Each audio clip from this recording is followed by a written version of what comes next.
listening. You're not listening to me. And I'm not going to. Okay, so we're done? Goodbye. You. This is my recap and reaction to Sister Wives Season 18, Episode 3.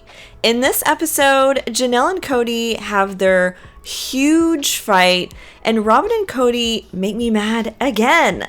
And we're in Oklahoma, and I have no idea why initially. Kody is apparently visiting his younger brother here and two of his friends and filming it on his phone. We learn that Kody has 5 sisters and that there were 5 boys, including him. Nathan, who I think is Mary's brother-in-law, apparently also has a wife that's leaving him, so they're bonding a little bit extra. Let's see what these guys have to tell Kody. Kody says that he was so shocked when his stuff was all packed up in Christine's garage. He says, "Anger is a sword that stabs indiscriminately." He acknowledges that his anger has been a problem and that it's affecting his relationships with Janelle and Robyn. He's acknowledging it. I'm giving him credit for that, and I think that's great. But this is not the energy he brought later in the episode with Janelle, so he's just all over the place. Robyn says that, it's like the Kody coaster. Woo, the Kody coaster. His friends seem to have had like a bad view on marriage. One of them says, "Who wants to roll the dice? It's 50-50. And one of the friends says a couple he knows split because being together during COVID, they couldn't take each other. So there you have it. Kody says polygamy is a gift because it dilutes personality. And the wife can get a break from the husband too. Excuse me, dilutes personality? I just can't wrap my mind around why he would say that. Is a full personality a problem or too much to handle or something? What's wrong with a full personality? Mary says she wants to vomit. She says maybe you should figure out how you can be together and not use people as an escape. Facts, Mary, facts. Kody says Christine asked for things that wives in polygamy just don't get. He doesn't get into it, but I think it was probably something to do with help with the kids, because I'm sure Christine was drowning taking care of like 14 kids and cooking for like 20 people all those years. It must have been time and help. So speaking of anger stabbing indiscriminately, it's about to go down between Janelle and Kody. Janelle is having Kody over to talk about the holidays, and Kody comes in and he's like, "Hey, it's winter out there." I mean, I can already feel the tension, and I'm not even there, so maybe they just shouldn't talk today. Maybe Kody should just turn around and go home. But no, he says, "Brr, drinking my water hot these days because there's no other way to stay warm." I mean, the small talk I could do without, not exactly TV gold. He says, "What you doing?" She says, work a little bit. I mean, she's filming Kody. She's literally in front of cameras as we speak. Like, what do you mean? What are you doing? He says, "You guys have a tiny Christmas tree." And she says, "I'll bring it to the Airbnb." I mean, the Airbnb her and Christina are renting. They talk a little bit about the Airbnb and how Hunter's getting in soon. Kody says, "This whole house Airbnb thing is like a knife in my heart. And this Christmas tree is the degradation of our family." Kody just hates this little poor tree in Janelle's apartment. And that, by the way, Christine assembled last episode, if you remember. Conversation turns to the boys, and things always escalate once they start to bring the boys in. As usual, Janelle keeps saying, "You keep flipping things on me." She says, "You call them, Kody. You're the parent too." And he's like, "All I want to do is talk to them." Something does not make sense here. Has he called them? Has he made attempts? It's unclear, because Gabriel was crying because Kody didn't call him on his birthday.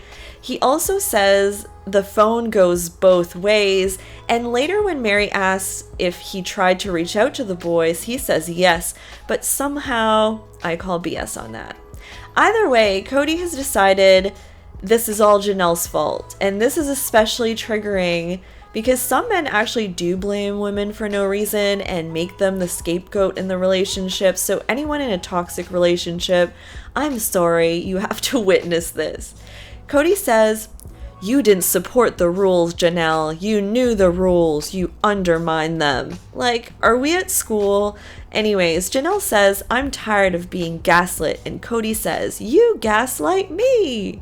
So a lot of pointing to each other, blame game, Janelle just yells, "You act like this is not your fault." So it's all about whose fault it is. Janelle says there's a new rule that the boys have to mea culpa. What have I done? You and Robyn are the patrons of honesty and perfection. You were gone for 4 or 5 months. Janelle is freaking fuming at this point. I've never seen her like this ever. Like, she just does not like to be blamed for things, especially when they're really not her fault. Kody breaks the fourth wall and says, "Tell the world and then go hang out with your buddy Christine. I was carrying this family on my shoulders." And he accuses Janelle of being jealous of Robyn. Then he switches to, "Okay, everybody thinks I'm the bad guy. I don't expect to see you for you to back me up here. It's too late." And then, there's swearing. He slams the door. Janelle yells, "F you."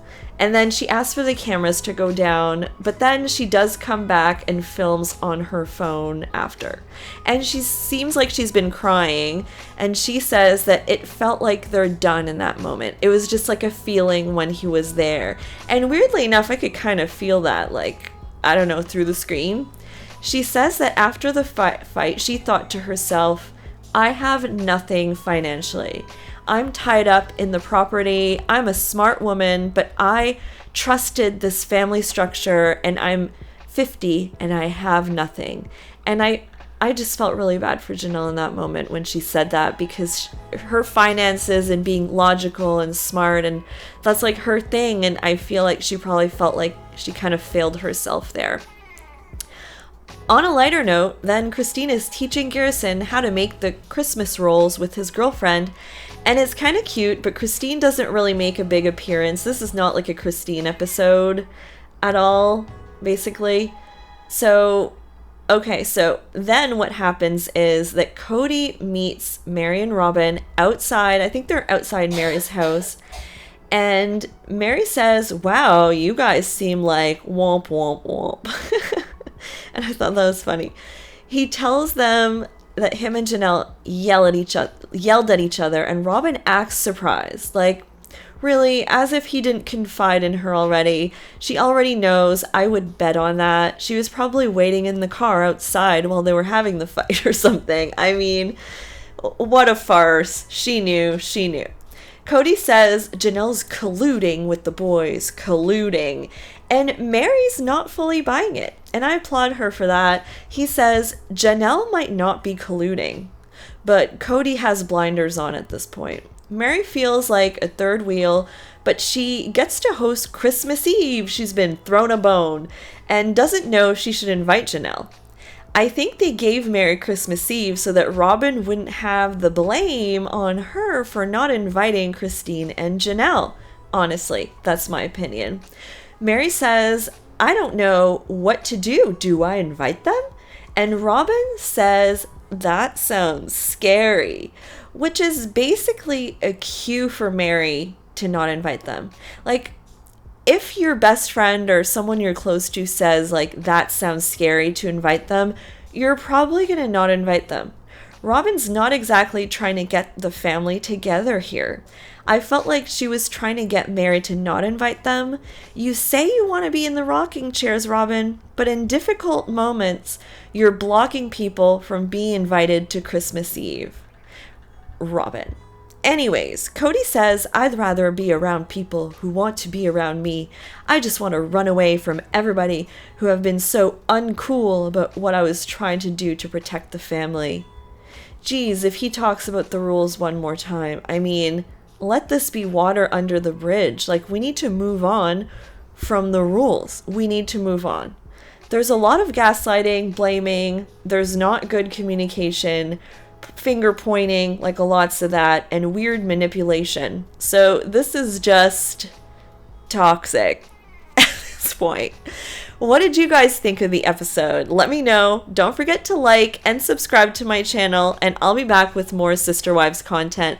And now I need like 4 days to recover emotionally from that episode. Bye, guys!